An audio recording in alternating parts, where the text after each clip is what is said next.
또 추경에서 중요한 또 다른 이슈죠. 배드뱅크 얘기를 한번 나눠보겠습니다. 먼저 이상민 위원님, 지금 배드뱅크라는 이 제도가 어떤 제도고요? 이 제도가 추진되는 방식, 탕감 규모는 어떤 겁니까? 그러니까 이 배드뱅크라는 것은 이 부실 채권을 인수하는 그런 은행을 배드뱅크라고 하는데요. 그러니까 부실 채권이 있다는 얘기는 이 돈을 못 갚는 그런 채권이 있는 거잖아요. 근데 돈을 못 갚으면은 결과적으로 우리는 이 개인적으로 이런 회생 절차를 밟아야 돼요. 근데 회생 절차를 법원에 신청하고 법원에서 허가를 해주는 과정이 시간도 너무 길고 그리고 이 개인한테도 너무 피폐해진다. 그렇다면은 이것을 아예 채권을 그냥 싼 가격으로 인수를 하자라는 건데 이 채권을 싼 가격으로 인수할 수가 있는 이유는 부실 채권이기 때문입니다.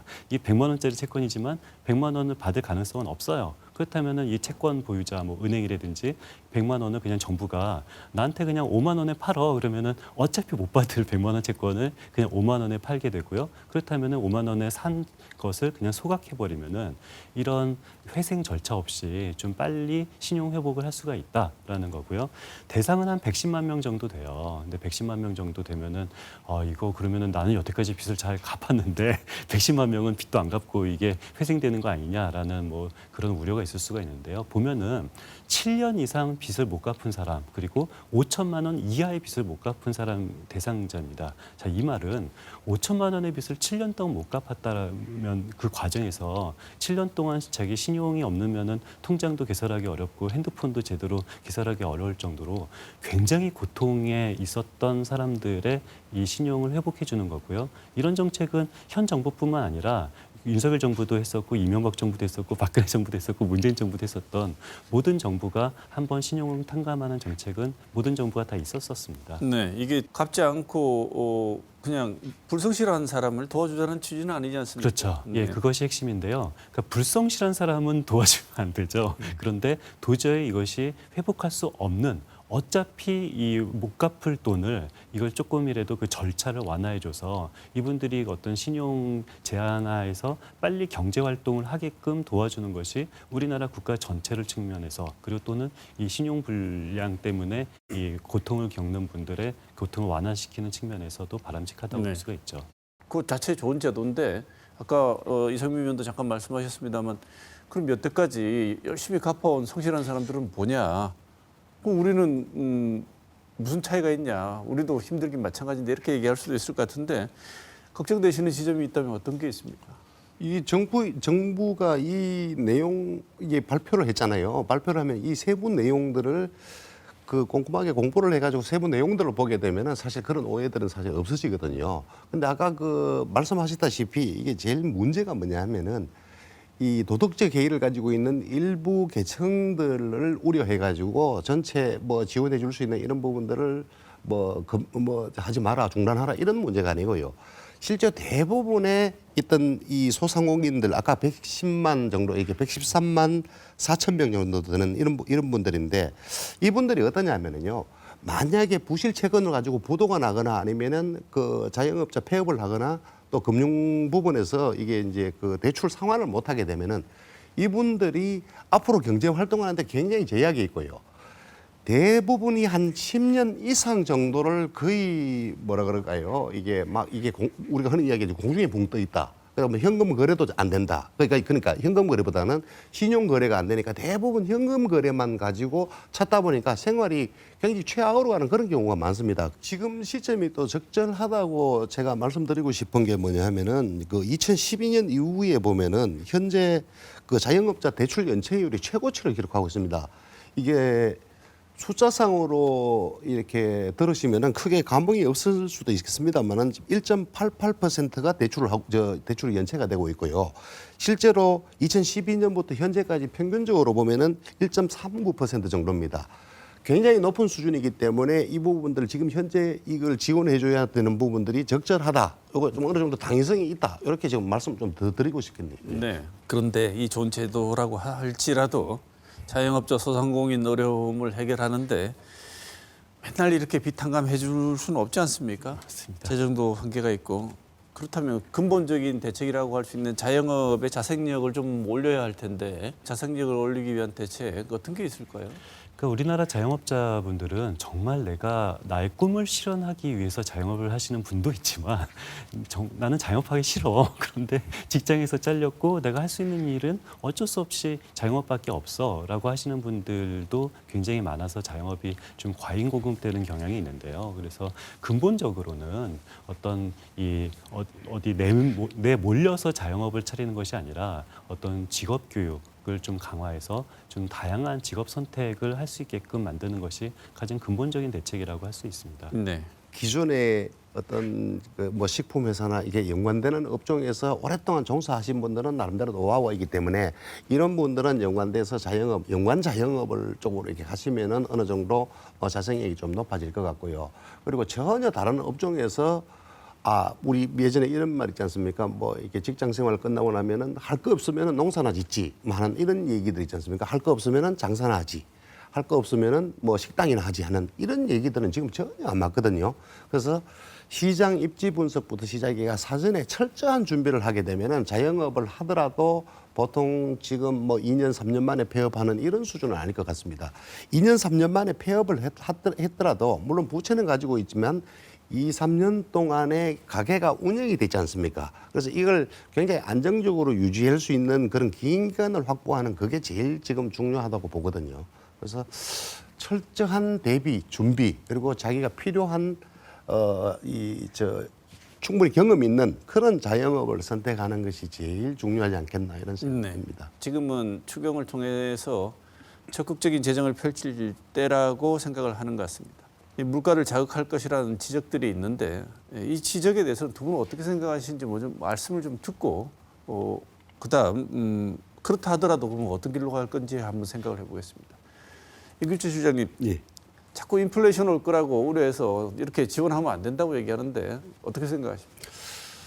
현금성 지원 자체는 인플레이션을 유발할 가능성이 높다는 건 뭐 이론적으로도 맞고요. 만약에 고도 성장기나 경제가 굉장히 빠른 속도로 성장을 하고 있는 우리의 신흥국, 뭐 이런 형태, 우리나라로 치면은 80년대, 90년대 같으면은 그 인플레이션 자극하는 그 정도가 굉장히 강할 것 같습니다. 그는 다만 지금은 어떠냐면은 돈이 잘 안 돌기 때문에 그 돈이 안 도는 부분들을 일시적으로 자극하는 역할을 하는 게 사실은 통화 공급이거든요. 그리고 이 시중에 공급된 통화가 움직이질 않습니다. 그렇기 때문에 그 한국은행에서 하는 이 금융정책 이런 부분들이 효과가 조금 현저하게 떨어지는 그런 성향이 있는데 그럼에도 불구하고 이 재정 지원을 하더라도 일시적으로 인플레이션 현상이 생기지만은 시간이 지나면 이게 굉장히 빠른 속도로 안정되는 그런 현상도 지금 과거에 보면 나타났거든요. 그래서 단기적인 그런 불안 문제는 있다 이렇게 보고 올 수 있고요.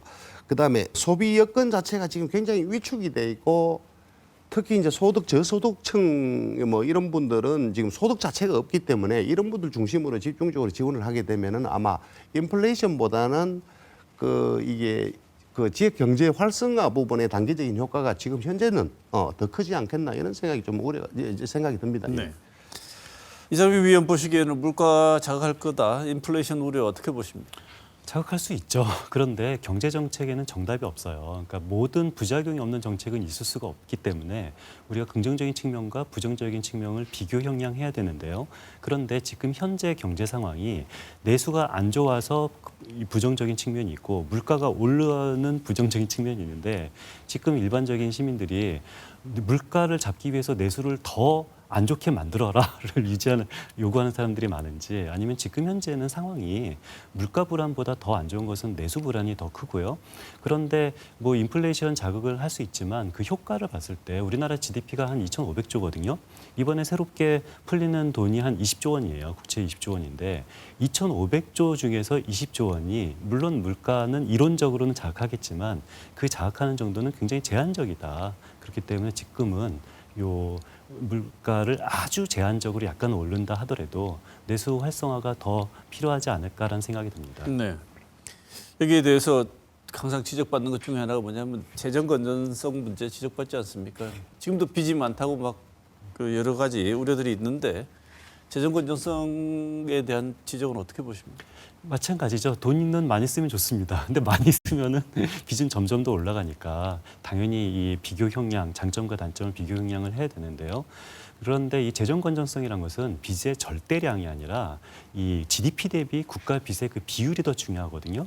예를 들어서 경부고속도로 당시 한 500억 정도 빚을 졌어요. 500억 그 당시 우리나라 경제 규모로서는 굉장히 큰 빚이기 때문에 이거를 반대한 사람도 있었잖아요. 경부고속도로 건설. 근데 지금 돌이켜 생각해 보면은 500억 정도의 빚은 지금 보면은 정말 별거 아닌 빚이었던 거고요. 그래서 제가 무슨 말을 하려고 하냐면은 부채 늘어나는 것은 당연히 좋은 것은 아니다. 다만 GDP 늘어나는 속도와 부채 늘어나는 속도를 같이 봐야 되는 거고요.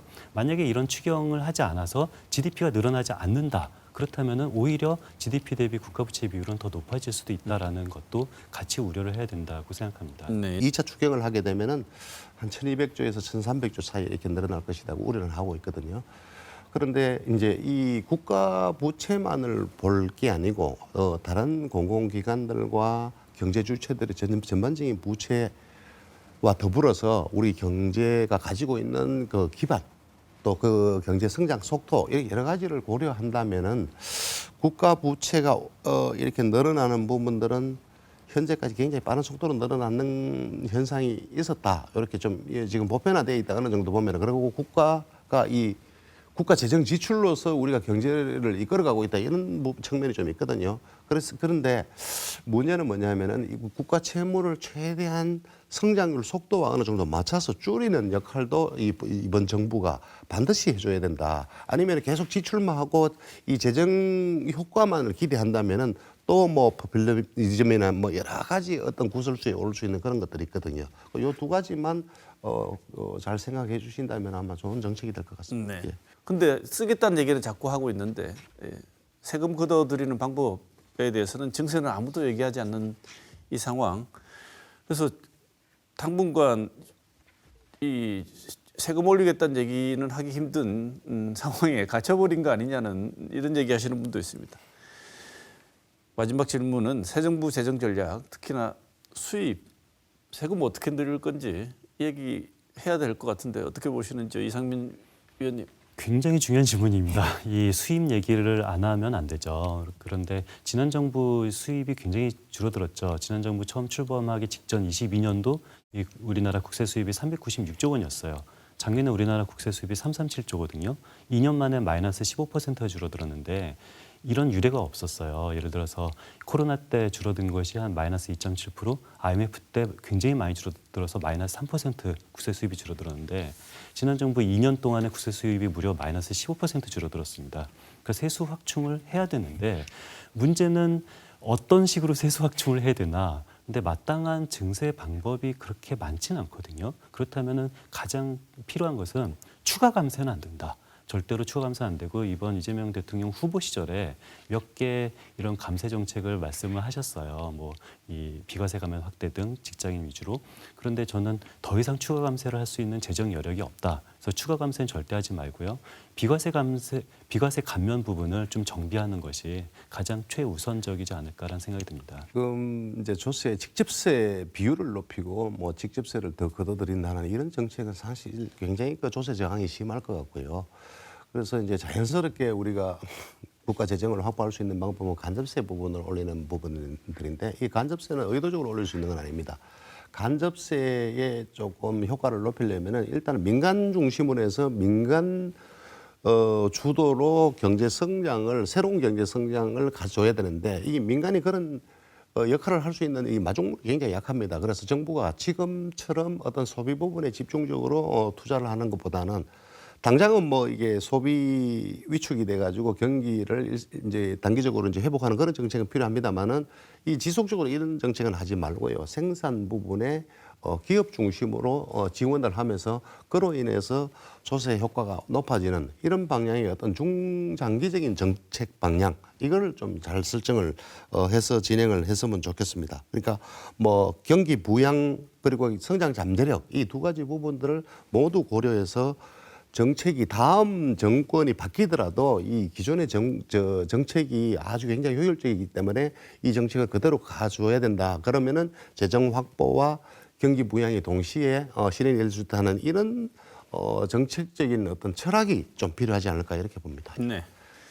오늘 토크온 시간에는 추경과 추경이 진행되면서 나타나게 될 여러 가지 경제적인 영향과 효과에 대해서 짚어봤습니다. 이상민 나라살림연구소 수석연구위원, 임규채 경북연구원 경제산업연구실장 두 분 오늘 좋은 말씀 감사드립니다. 토크온 시간 여기서 마치겠습니다. 고맙습니다.